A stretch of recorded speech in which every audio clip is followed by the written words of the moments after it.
नमस्कार दोस्तों, मैं मिथिलेश कुमार सिंह जीताएस के ऑनलाइन क्लासेस में आप सभी का स्वागत करता हूं। दोस्तों, यदि आपने जीताएस के चैनल को सब्सक्राइब नहीं किया है तो आज ही करें, अभी करें। हमारे चैनल को सब्सक्राइब करें और हमारे साथ बने रहें, अपनी पढ़ाई को आगे बढ़ाते रहें। दोस्तों, आज जो हमारा विषय है, आज जो हमारा टॉपिक है, आज हम वाक्य पर चर्चा करने वाले हैं। आज के वीडियो में हम वाक्य पर चर्चा करेंगे, वाक्य के बारे में पढ़ेंगे। वाक्य जो है हिंदी व्याकरण का एक ऐसा टॉपिक है मित्रों, जिससे हर परीक्षा में प्रश्न आते ही आते हैं और प्रायः बच्चे वाक्य के प्रश्नों में गलतियां कर जाते हैं, गलत कर बैठते हैं। तो आज हम इसको पूरा डिटेल पढ़ेंगे, इसके एक एक चीज़ को देखेंगे कि हम क्यों गलती करते हैं वाक्य में, हमें किन किन चीज़ों का ध्यान रखना चाहिए। वाक्य जो है, वाक्य से कई तरह के प्रश्न किए जाते हैं मित्रों। एक तो वाक्य पहचानने के लिए दिया जाता है कि दिया गया वाक्य किस कोटि का है, वो पहचान भी दो स्तर पर होती है। एक तो अर्थगत स्तर पर होती है, वाक्य की पहचान जो होती है वो अर्थ के आधार पर करनी होती है। दूसरा, वाक्य की पहचान वाक्य रचना के आधार पर करनी होती है। वाक्य की रचना जिन विधियों से हुई होती है उसको आधारगत करते हुए हमें वाक्य का पहचान करना होता है। दूसरी चीज़, इसमें वाक्य के प्रश्नों में जो दूसरे तरह के प्रश्न आते हैं वो ये होते हैं कि आपको वाक्यांतरण करना होता है। वाक्य एक रूप में दिया होता है, उसका वाक्यांतरण दूसरे रूप में कैसे करना चाहिए, क्या होना चाहिए। बहुविकल्पी प्रश्नों में कई बार ये भी पूछ लिए जाते हैं। कई बार वाक्य के अंगों के बारे में पूछा जाता है कि वाक्य के इस भाग में ये भाग क्या कहलाएगा, ये भाग क्या कहलाएगा। रचनागत आधार पर जो वाक्य से प्रश्न किए जाते हैं उनमें कई बार इस तरह के प्रश्न भी किए जाते हैं, क्योंकि उसमें जो मिश्र वाक्य होते हैं, जटिल वाक्य होते हैं, वो मुख्य वाक्य और आश्रित वाक्य से मिलकर बने होते हैं। तो उसमें कई बार आश्रित उपवाक्य से संबंधित भी प्रश्न किए जाते हैं। तो बहुत सारे तरह के प्रश्न जो हैं आपके वाक्य से बनते हैं, किए जाते हैं। तो आइए आज हम इन सभी चीज़ों पर चर्चा करेंगे। वाक्य के हर बिंदु पर हम लोग चलेंगे, हर बिंदु को देखेंगे, उसके बारे में समझेंगे, जानेंगे मित्रों। वाक्य जो है, वाक्य अगर आप पारिभाषिक रूप में कहें तो वाक्य जो होता है वो सार्थक शब्दों का एक क्रमबद्ध समूहन होता है। अगर परिभाषा के रूप में हमें कहना है कि वाक्य क्या है, तो हम ये कहेंगे कि वाक्य सार्थक शब्दों का समूह है जिससे एक पूर्ण एवं स्पष्ट अर्थ की अभिव्यक्ति होती है। एक बार पुनः सुने, वाक्य सार्थक शब्दों का एक क्रमबद्ध समूह है जिससे पूर्ण एवं स्पष्ट अर्थ की अभिव्यक्ति होती है। अर्थात वाक्य के लिए हमें दो तीन चीज़ों का ध्यान रखना बिल्कुल आवश्यक है। कोई भी वाक्य वाक्य तभी कहलाएगा जब उससे स्पष्ट अर्थ की अभिव्यक्ति हो, पूर्ण अर्थ की अभिव्यक्ति हो। तो इन चीज़ों का जो कंडीशन है, ये जो शर्त है, इन शर्तों के पूरा करने के बाद ही कोई वाक्य एक पूर्ण वाक्य कहलाता है। अब आइए हम वाक्य के अंगों के बारे में बात करते हैं, वाक्य के घटकों के बारे में बात करते हैं। वाक्य के जो घटकों की बात होती है, वाक्य के घटक वैसे तो पदक्रम के आधार पर अनेक होते हैं, सबका अलग अलग अपना रोल होता है, सबकी अपनी अलग अलग भूमिका होती है। लेकिन सामान्य रूप से अगर आपसे ये प्रश्न किया जाए कि वाक्य के घटक कितने होते हैं या वाक्य के अंग कितने होते हैं, तो आपका उत्तर होना चाहिए दो। वाक्य के दो अंग या दो घटक सामान्यतः स्वीकार किए जाते हैं, जो इस प्रकार हैं। एक को हम कहते हैं उद्देश्य और दूसरे घटक को हम कहते हैं विधेय। अंग्रेजी में जो सब्जेक्ट और प्रेडिकेट होता है उसी को हम यहाँ पर उद्देश्य और विधेय के नाम से जानते हैं। तो वाक्य के ये दो अंग होते हैं, दो घटक होते हैं, उद्देश्य और विधेय। अब ये होते क्या हैं? उद्देश्य क्या होता है, विधेय क्या होता है? उद्देश्य जो होता है वाक्य का, ये पदक्रम के स्तर पर यदि हम देखें तो ये संज्ञा, सर्वनाम, या विशेषण अथवा इनके पदबंध होते हैं। संज्ञा पदबंध भी हो सकता है, संज्ञा भी, विशेषण पदबंध भी हो सकता है, सिर्फ विशेषण भी हो सकता है, सर्वनाम भी हो सकता है सिर्फ, और सर्वनाम पदबंध भी हो सकता है। तो ये संज्ञा, सर्वनाम या विशेषण होते हैं या इनके पदबंध भी हो सकते हैं। लेकिन सभी मिल करके, चाहे वो पदबंध हो, सब मिल करके वो वाक्य में जो कार्य करते हैं, वाक्य में उनका जो रोल है, उनका जो फंक्शन है, वो संज्ञा का होता है। तो जाहिर सी बात है कि अगर सीधे सीधे पूछा जाए कि उद्देश्य क्या होता है, तो वाक्य का जो कर्ता होता है उसी को उद्देश्य कहा जाता है। अब दूसरी चीज हमारी विधेय की बात कर लेते हैं। विधेय जो होता है, उद्देश्य के अतिरिक्त वाक्य का शेष जो भी भाग होता है उसको हम विधेय के रूप में जानते हैं। मतलब उद्देश्य को छोड़कर वाक्य का जो भी भाग बचा, वाक्य का शेष भाग उद्देश्य के अतिरिक्त विधेय कहलाता है। अब इसे हम आइए एक उदाहरण से समझ लेते हैं, स्पष्ट उदाहरण से समझ लेते हैं। जैसे मैं कहूं कि छात्र कक्षा में पढ़ रहे हैं, छात्र कक्षा में पढ़ रहे हैं। अब यहां देखिए, ये छात्र जो है वाक्य का कर्ता है, कर्ता के अतिरिक्त वाक्य का शेष भाग ये है कक्षा में पढ़ रहे हैं। अब यहां छात्र जो हुआ ये उद्देश्य हो गया। इस वाक्य में छात्र को हम क्या कहेंगे? उद्देश्य कहेंगे। और ये वाक्य का शेष भाग जो बचा ये कहलाता है विधेय। तो इस प्रकार हम वाक्य में उद्देश्य और विधेय की पहचान करते हैं। सिंपल सी पहचान है मित्रों। वाक्य का जो कर्ता होता है वो उद्देश्य होता है और उसके अतिरिक्त वाक्य का जो शेष भाग होता है वो पूरा का पूरा विधेय कहलाता है। अब यहाँ पे एक आध चीजें बच्चे कई बार कंफ्यूज होते हैं। कई बार यहाँ हम देखते हैं कि जो ये हमारा उद्देश्य है इसके साथ भी कुछ और पद जुड़े होते हैं, और जो विधेय है विधेय के साथ भी कुछ और पद जुड़े होते हैं। तो उस कंडीशन में हमें किसको क्या कहना चाहिए? तो आइए थोड़ा सा इसका हम लोग विश्लेषण करके देखते हैं। मान लीजिए यही वाक्य आपका, यही वाक्य ऐसे हो कि कुछ छात्र, और यहां पर लग जाए कि छोटी सी कक्षा। ध्यान देंगे यहां पर मैंने छात्र से पहले कुछ शब्द जोड़ दिया और कक्षा में पढ़ रहे से पहले मैंने छोटी सी जोड़ दिया। यहां पर दो जगह पर हमने विशेषण का, दोनों में ही विशेषण का प्रयोग किया है।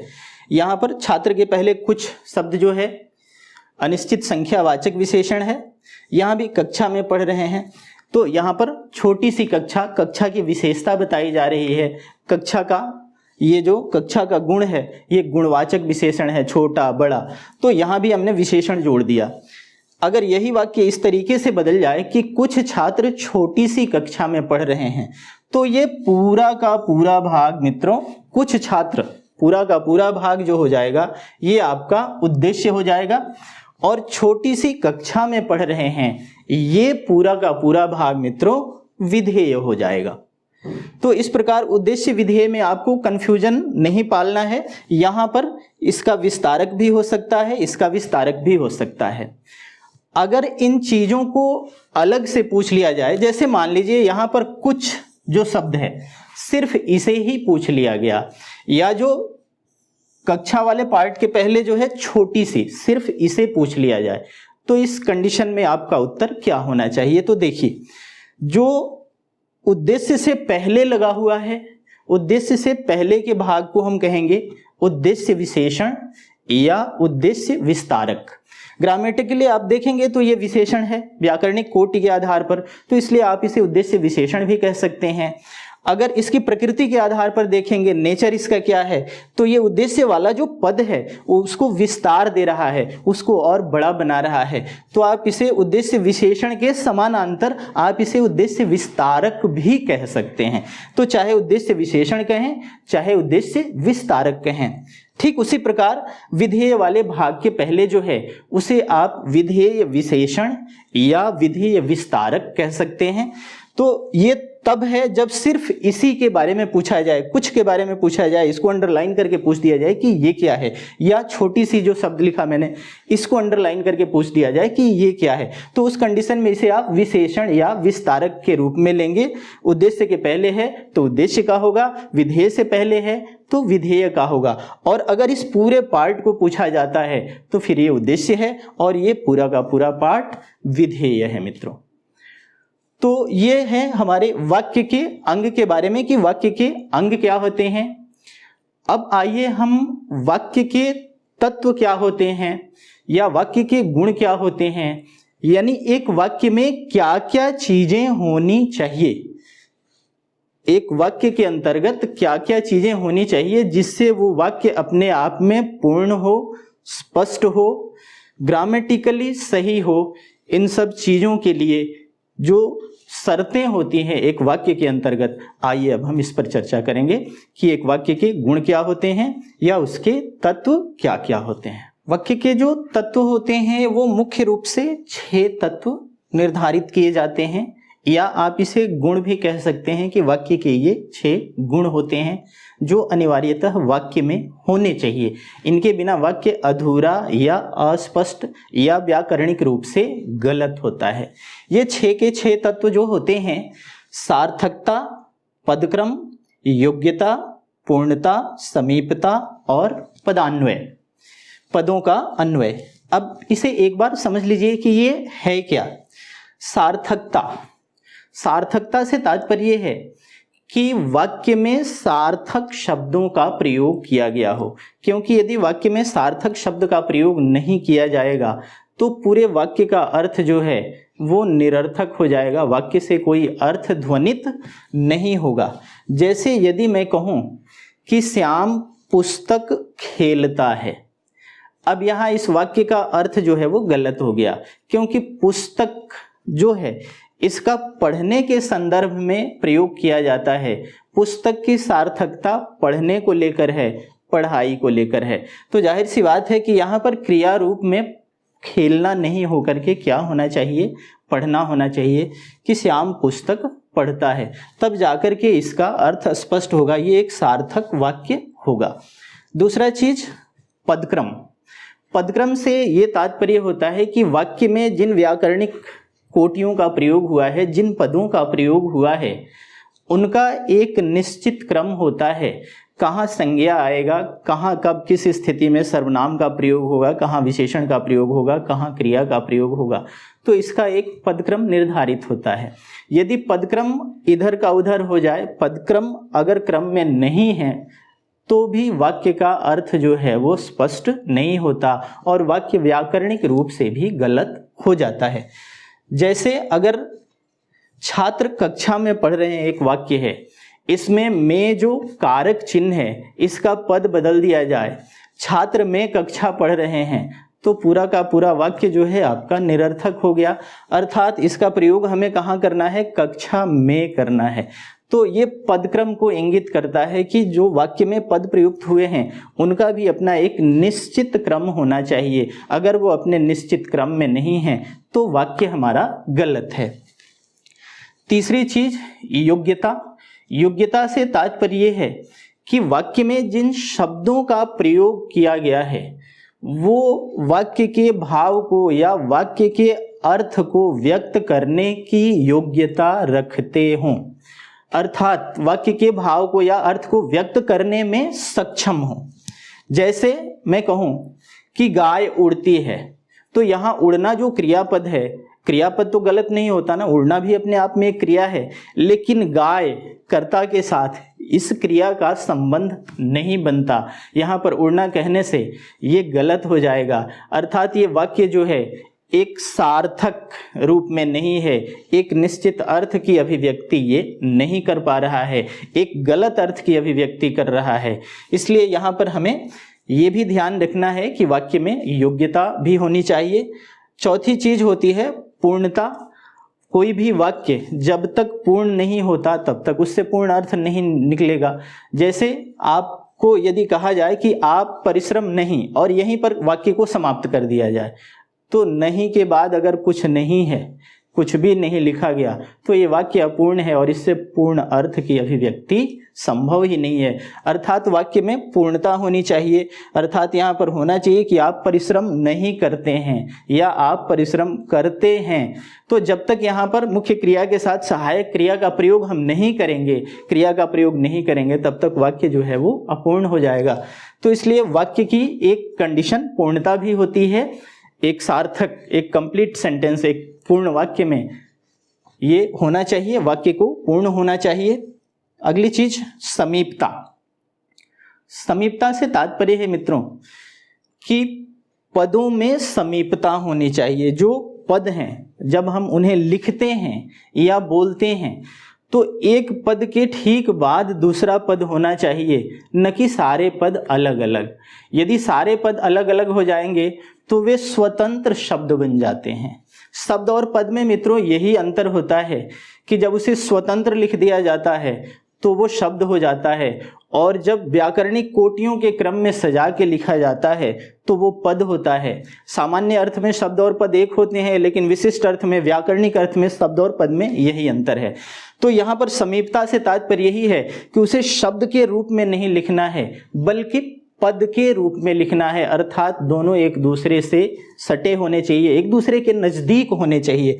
जैसे मैं कहूँ कि मैं, फिर इससे थोड़ी देर के बाद कहूँ हिंदी, फिर थोड़ी देर बाद कहूँ पढ़ाता हूँ, पढ़ता हूँ, तो या लिखने में भी अगर इस तरह का प्रयोग किया जाए तो ये वाक्य जो है इनकम्प्लीट होगा, अपूर्ण होगा, कोई अर्थ नहीं निकलेगा। क्योंकि जब दोनों के बीच में इतना स्पेस हो जाएगा, इतना गैप हो जाएगा, तो ये पद न हो करके क्या हो जाएंगे मित्रों, शब्द हो जाएंगे। तो शब्द को जब तक पद में नहीं बदलेंगे तब तक एक पूर्ण वाक्य संभव नहीं है। तो इसलिए वाक्य का एक कंडीशन ये भी है कि उसमें समीपता होनी चाहिए, तभी वो पद के रूप में व्यक्त होंगे। लास्ट, पदान्वय, पदों का अन्वय, मतलब कौन सा पद कहाँ रखना है, किस पद के साथ क्या प्रयोग करना है। तो पदों का क्रम भी बिल्कुल सही होना चाहिए, पदों का रूप सही होना चाहिए। संज्ञा अगर ऐसी है तो इसके साथ क्रिया का कौन सा रूप होगा, कर्ता ये है तो इसके साथ क्रिया का कौन सा रूप होगा, कर्म के अकॉर्डिंग अगर कर्मवाच्य में वाक्य बन रहा है तो वहां पर क्रिया का रूप क्या होगा। तो इन सारी चीजों का ध्यान हमें वाक्य लिखने में रखना होता है, तभी एक पूर्ण वाक्य बनता है। जैसे यदि हम कहें कि पिताजी आ रहा है, तो पिताजी जो शब्द है ये आदर सूचक शब्द है, और आदर सूचक शब्द का प्रयोग इसमें क्रिया रूप या सर्वनाम रूप हमेशा इसके बहुवचन के रूप में होता है, इसका क्रिया रूप जो होता है वो बहुवचन में। तो जाहिर सी बात है कि पिताजी आ रहा है लिखेंगे तो वाक्य हमारा व्याकरणिक दृष्टि से गलत हो जाएगा, बल्कि हमें ये लिखना चाहिए कि पिताजी आ रहे हैं। तो इन सारी चीजों पर हमें ध्यान रखना होता है वाक्य में, तभी जाकर के एक पूर्ण, स्पष्ट और व्याकरणिक रूप से शुद्ध वाक्य हमें मिलता है। और ये सारी चीजें आपको सेंटेंस एरर में आती हैं। जब आपसे वाक्य शुद्ध शुद्ध पूछा जाता है तो इस तरह की गलतियां होती हैं, और उन्हीं को आपको ढूंढना होता है, उसी को चिन्हित करना होता है, वही आपका उत्तर होता है। तो जाहिर सी बात है कि वाक्य को इस स्तर पर समझना बहुत जरूरी है। अब वाक्य के हम दूसरे पहलू पर चलते हैं। अब हम बात करेंगे वाक्य के भेद प्रभेदों की, कि वाक्य के कितने भेद किए जाते हैं। तो आइए अब हम वाक्य के भेद की ओर चलते हैं। वाक्य भेद मित्रों दो आधार पर किए जाते हैं, एक तो अर्थ के आधार पर किया जाता है, दूसरा रचना के आधार पर किया जाता है। अभी हम जो चर्चा करेंगे वो अर्थ के आधार पर वाक्य भेदों की चर्चा करेंगे। अर्थ के आधार से तात्पर्य ये होता है कि वाक्य से किस प्रकार का अर्थ ध्वनित होता है, किस प्रकार का अर्थ निकलता है, इसको आधारगत करते हुए जो भेद किया जाता है उसे हम कहते हैं अर्थ के आधार पर वाक्य के भेद। तो मित्रों अर्थ के आधार पर वाक्य के 8 भेद किए जाते हैं। अर्थ के आधार पर वाक्य के 8 भेद जो निम्नवत हैं। पहला होता है विधिवाचक, आप इसे विधिवाचक कहें, विधिसूचक कहें, चाहे सकारात्मक वाक्य कहें। विधिवाचक, विधिसूचक या विधानवाचक सब एक ही होता है, चाहे सकारात्मक वाक्य कहें। विधिवाचक वाक्य से तात्पर्य होता है कि जिस वाक्य से क्रिया के होने की सूचना मिले अथवा सकारात्मक भाव की अभिव्यक्ति हो, उसे हम विधिवाचक वाक्य कहते हैं। जैसे हम कहें कि छात्र पढ़ रहे हैं, वर्षा हो रही है, तो इससे क्या है, मोहन ईमानदार है। तो इन वाक्यों से हमें एक सकारात्मक भाव मिल रहा है, एक सकारात्मक अर्थ की अभिव्यक्ति होती है। तो जिस वाक्य से सकारात्मक भाव की अभिव्यक्ति हो या कार्य के होने के भाव का बोध हो, ऐसे वाक्य को हम विधिवाचक या सकारात्मक वाक्य कहते हैं। दूसरा निषेधवाचक, ठीक इसके उलट है। जिस वाक्य से कार्य के न होने की सूचना मिले अथवा जिस वाक्य से नकारात्मक अर्थ या भाव की अभिव्यक्ति हो, उसे हम निषेध सूचक वाक्य कहते हैं। जैसे हम कहें कि आजकल वर्षा नहीं हो रही है, श्याम नहीं पढ़ रहा है, तो यहाँ पर नहीं लग जाना एक नकारात्मक अर्थ की अभिव्यक्ति कर रहा है। तो ऐसे वाक्यों को हम कहते हैं निषेधवाचक वाक्य। यहाँ पर मित्रों एक चीज बहुत ही ध्यान देने की चीज होती है, जब आप वाक्यांतरण करते हैं, सकारात्मक वाक्य से आप नकारात्मक में बदलते हैं, तो यहाँ पर जैसे अंग्रेजी में सीधे नो नट लगा के कर लिया जाता है, लेकिन यहाँ पर बड़ा ध्यान रखना होता है। यहाँ पर कभी भी वाक्यांतरण करते वक्त आपको ये ध्यान रखना है कि वाक्य का अर्थ नहीं बदले, सिर्फ स्वरूप बदले। वाक्य का अर्थ वही रहना चाहिए, सिर्फ स्वरूपगत परिवर्तन होना चाहिए। अगर अर्थ बदल गया तो आपका उत्तर गलत है। जैसे हम कहें कि मोहन सबसे ईमानदार है, एक वाक्य मैं आपको दे रहा हूं, मोहन सबसे ईमानदार है, ये एक विधि वाक्य है, सकारात्मक वाक्य है।